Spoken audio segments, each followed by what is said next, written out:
Olá, querido amigo, querida amiga, nos encontramos mais uma vez para começarmos o dia estudando a palavra.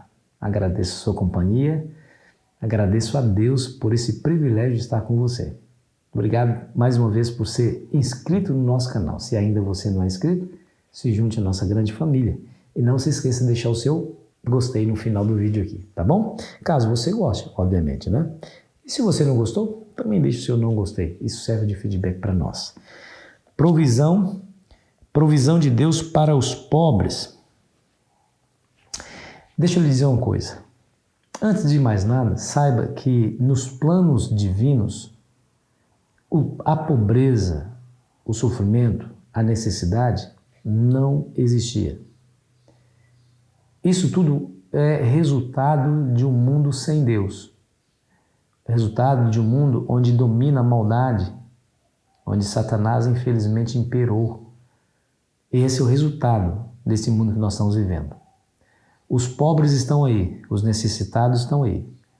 Mas talvez eles também sejam para nós uma necessidade, quer dizer, uma oportunidade para que nós possamos exercer o verdadeiro amor e misericórdia e solidariedade que Deus quer que façamos ou exerçamos. Quer ver como que Deus pensou nessas pessoas, nos mais necessitados, os mais pobres, para que eles não sofressem em meio à terra de Israel, em meio ao povo de Israel?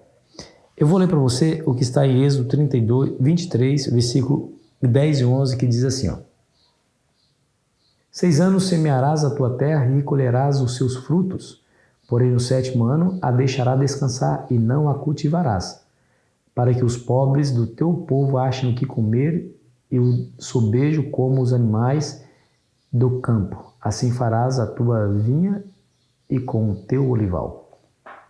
Que coisa interessante, não é? Ou seja, tudo que a terra produzir por si só pertenceria aos necessitados, aos pobres. Eles poderiam recolher livremente sem serem importunados. Essa era a orientação. Porém, alguém apressadamente pode dizer assim, mas pastor, peraí, somente no 7º ano o povo passa fome todo mês, toda semana, todo dia. Agora vai esperar até o 7º ano para matar a fome, realizar aí serviços voluntários e sociais? Não, deixa eu dizer uma coisa, o Senhor Deus pensou em todos os detalhes para que os sofredores possam ser atendidos pelo teu povo. Deixa eu ler para você Levíticos 23, versículo 22, que diz assim, ó: quando cegardes a messe da vossa terra, não rebuscareis os campos do vosso campo, nem colhereis as espigas caídas da vossa cega. Para o pobre e para o estrangeiro as deixareis. Eu sou o Senhor vosso Deus. Em outras palavras, o que ele está dizendo, não colham tudo. Não vá lá e limpe completamente a colheita, deixa alguma coisa para os pobres. Aí os pobres vinham, colhiam, armazenavam para eles terem o que comer. Quer ver? Ó, Deuteronômio capítulo 15, versículo 11. Pois nunca deixará de haver pobres na terra. Por isso eu te ordeno, livremente abrirás a mão para o teu irmão, para o necessitado, para o pobre na tua terra. Não há dúvida, né, meu amigo? Tá vendo? O Senhor Deus, Ele é justo e misericordioso. Nós vemos isso na orientação para com o povo de Israel, e quando o próprio Jesus desceu a esse mundo, foi exatamente isso que Ele fez. Ele teve um olhar especial para o necessitado, para o sofredor. Ele atendia às necessidades antes de dizer, siga-me. Somente depois ele faria o convite, né? Isso de fato era uma necessidade e uma prioridade em Israel. Cuidar daqueles que mais precisavam, dos necessitados. O Salmo 82, versículo 3 e 4 nos é dito assim, ó: defendam o direito dos fracos e dos órfãos, façam justiça aos aflitos e desamparados, socorram os fracos e necessitados, tirando-os das mãos dos ímpios. Nós vemos aqui por esse texto que a necessidade do pobre vai muito mais além do que somente alimentos. Aqui é preciso eles serem defendidos, livrados das mãos dos ímpios. É preciso ajudá-los a encontrar justiça, praticar justiça em favor dos pobres, dos necessitados. Perceba que a missão da nação de Israel era bem definida para o Senhor e diz a Bíblia que não ficaria sem recompensa. De maneira individual, se um israelita praticasse o que o Senhor Jesus ensina acerca da solidariedade para com os sofredores, receberiam de maneira muito clara aí as recompensas prometidas pela lei. Veja, por exemplo, Provérbios 28, versículo 27, que diz assim, quem dar aos pobres não passará necessidade. Davi também disse, lá no Salmos 41, versículo 1, ele diz assim, bem-aventurado ou feliz é aquele que ajuda os necessitados. O Senhor o livrará no dia do mal. Aí, essa é a visão. Esse é o caminho.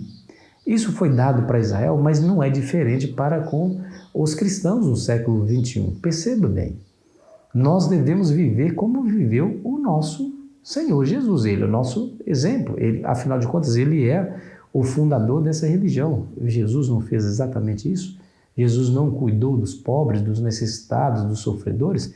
Então, se a missão de Cristo foi essa, eu pergunto, deveria ser diferente da missão da igreja hoje? Agora, aconteceu no século XIX, na Inglaterra, algo terrível, vergonhoso para a humanidade. É o que eles chamam de darwinismo social. Bom, Charles Darwin foi quem criou a teoria da evolução. E uma das principais teses da teoria da evolução é a sobrevivência do mais forte acima do mais fraco. Ou seja, o mais fraco entra em extinção e somente o mais forte sobrevive. E quando fala darwinismo social, é que esse princípio do mundo natural é trago para o mundo social, em relação aos pobres. Segundo eles, os pobres, os doentes, os indigentes, esses não deveriam ser ajudados.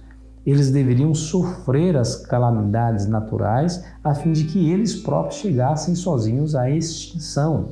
Segundo o que diz o darwinismo social, se eles fossem ajudados, eles poderiam ser multiplicados e aí enfraqueceria o tecido social da nação, que eles não deveriam ser ajudados, deveriam ser deixados à míngua a fim de experimentarem sozinhos a extinção própria. Que coisa terrível! Que coisa mais desumana! Que pensamento mais diabólico é esse? Percebeu, queridos? Bom, a religião de Cristo ele vem exatamente de encontro a esse pensamento. Nós não pensamos assim, nós não vivemos assim, Jesus não ensinou isso e devemos ser radicalmente opositores a esse tipo de ideia. Os pobres estão aí para que nós possamos ajudá-los, a fortalecê-los, a minorar os seus sofrimentos, com os recursos que Deus nos colocou nas mãos. Se assim fizermos, certamente encontraremos as recompensas prometidas por Deus. Ou seja, o Evangelho nos livra para livrarmos outras pessoas. Vamos orar? Querido Pai, muito obrigado por Sua palavra, ó Deus, que nos dá o caminho certo.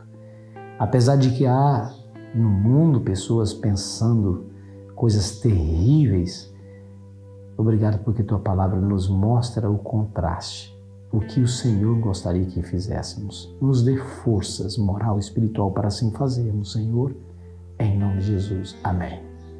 Foi muito bom estar com você, querido amigo, querida amiga. Amanhã continuaremos aqui a nossa jornada. Eu fico aqui esperando você ansiosamente. Aproveite bem o seu dia.